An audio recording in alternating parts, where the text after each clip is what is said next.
లలిత exchange Utsav. పాత నగల అదే బరువుకి కొత్త నగలు తీసుకో. నగల ప్రైస్ లో 20% ఆదా చేసుకోవచ్చు. జీతాలు ఇచ్చే పరిస్థితి అయినా పింఛన్ ఆపలే, జీతాలు ఆపలే, లేకపోతే పేదలకు జరిగే సంక్షేమ పథకం ఆపలే, రైతు బంధు పథకం ఆపలే.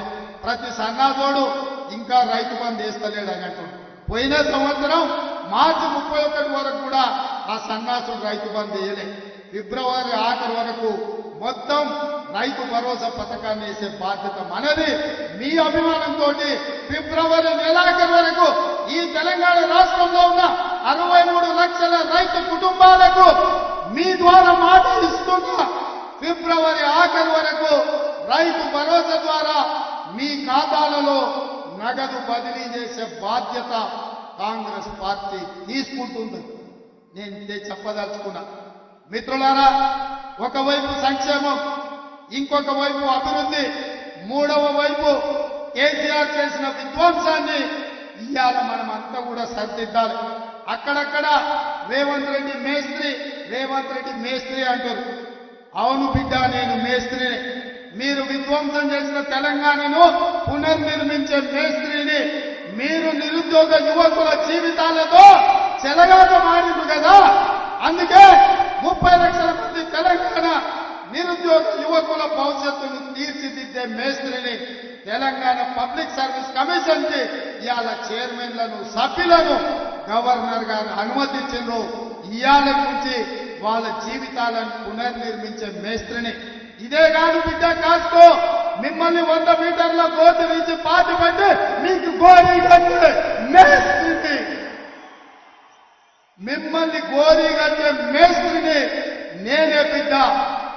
ఈ నెల చివరికి ఇంద్రవెల్లిలో, ఆదిలాబాద్ జిల్లాలో వస్తున్న కాసుకోండి బిడ్డలారా, మీకు గోరీ కట్టం. మా వెడమ బొత్తు ఖానాపూర్ ఎమ్మెల్యే ఇందిరమ్మ ఇల్లు ఎక్కడున్నాడు? ఎడమ బొత్తు మన ఖానాపూర్ ఎమ్మెల్యే. ఇతను ఆనాడు ఇందిరమ్మ ఇల్లు ఇచ్చిన ఏకైక రూమ్ లో ఉండే ఒక ఆదివాసి బిడ్డ. ఇందిరమ్మ ఇల్లు తప్ప ఎడమ బొత్తు దగ్గర ఏమీ లేదు.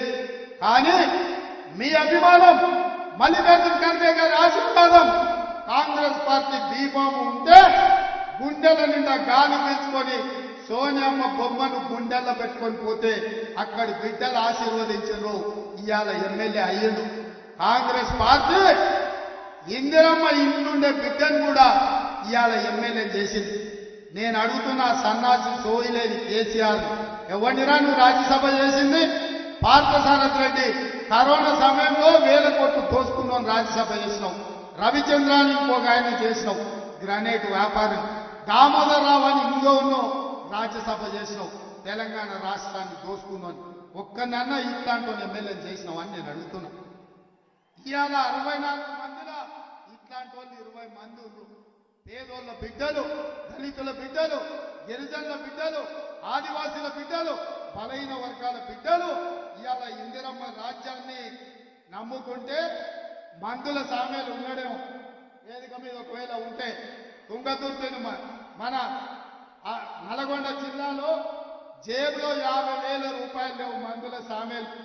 తెలంగాణ ఉద్యమంలో ఉన్నాడు ఒక మాదిగ బిడ్డ, 50,000 రూపాయలు జేబులో లేకపోయినా ఇందిరమ్మ రాజ్యంలో మల్లికార్జున ఖర్గే గారు బీఫామ్ ఇస్తే 60,000 ఎంతని మెజార్టీ, 50,000 రూపాయలు లేకపోయినా 52,000 మెజార్టీతోనే ఎమ్మెల్యే. ఎవరి బిడ్డ? పేదోళ్ళ బిడ్డ, మాదిగోళ్ళ బిడ్డ, చెప్పులు కుట్టుకున్న బిడ్డ. ఇవాళ కాంగ్రెస్ పార్టీ 50,000 రూపాయలు లేకపోయినా 52,000 మెజార్టీతో ఎమ్మెల్యే అయింది. వీళ్ళందరూ ఏమన్నా భూస్వాములా? వీళ్ళందరూ ఏమన్నా దోపిడీదారులా? వీళ్ళందరికీ మన నీలాక దొరలా, దోసుకున్నోళ్ళ? పేదోళ్ళ బిడ్డలు ఇందిరమ్మ రాజ్యంలో మీ కష్టం ఉంటే, మీ శ్రమ ఉంటే ఇవాళ వీళ్ళందరూ ఎమ్మెల్యేలు అయిన మీ ఆశీర్వాదం ఉంటే. మరి మిత్రులారా, నేను అడుగుతున్నా, ఇంత కష్టం చేసి ఇట్లాంటి పేదోళ్ళని మీరు ఎమ్మెల్యేలు చేసారు. మరి నేను అడుగుతున్నా, నల్లమల్ల అడవులలా మారుమూల గ్రామంలో ఉండే ఒక రైతు బిడ్డను మల్లికార్జున ఖర్గే గారు, సోనియమ్మ ఆశీర్వదించే రైతు కుటుంబంలో వచ్చిన నేను, ఒక సామాన్యమైన కుటుంబం, మా కుటుంబంలో ఎవరు ఎమ్మెల్యేలు ఎంపీలు మంత్రులు లేరు. కానీ 16 సంవత్సరాలలో తెలంగాణ రాష్ట్రానికి ముఖ్యమంత్రి అయినా ఇది కాంగ్రెస్ పార్టీ దయ. కాంగ్రెస్ పార్టీ అండగా నిలబడితే వ్యవసాయ కుటుంబం నుంచి వచ్చిన నేను కూడా ముఖ్యమంత్రి కాగలిగిన